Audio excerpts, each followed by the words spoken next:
Storylines in the Super Bowl should be about, the quarterbacks and their history, the coaches and their history, the matchups, offense versus defense, offensive coordinator versus offensive coordinator versus defensive coordinator, how these two teams relate to one another, players' stories, behind the scenes.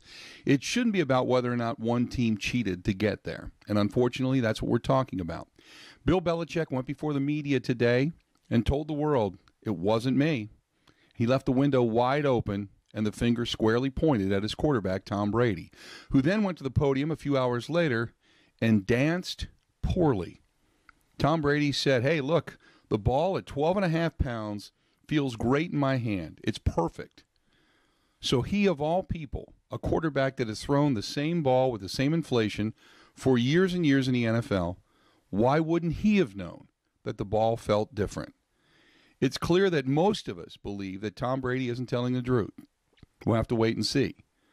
But it appears that Tom Brady also now has a real crisis on his hands because the NFL, if they ever get around to interviewing, at one point is going to have to say exactly what happened. And then somebody's going to take the fall for this, most likely the ball boy.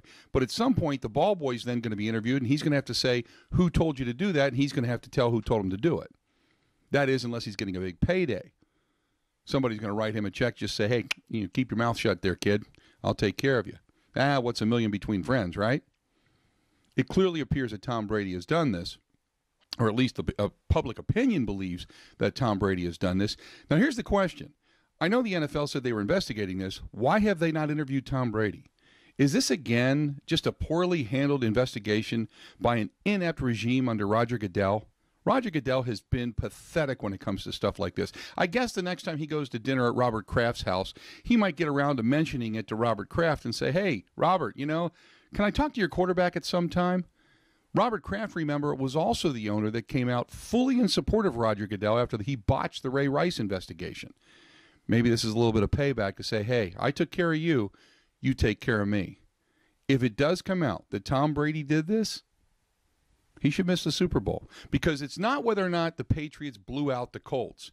It's about somebody going to an equipment person before the game saying, give me a competitive advantage, not knowing what the outcome of the game would have been. He went and formally cheated right after the balls were weighed and measured and made sure that the air pressure was correct. He then went to that person to say, hey, go ahead and shrink the balls down a little bit so the football feels a little bit better in my hand. Makes it a little bit easier for me to grip and throw. That is the intent to cheat, and that intent is what should cost him the Super Bowl. Also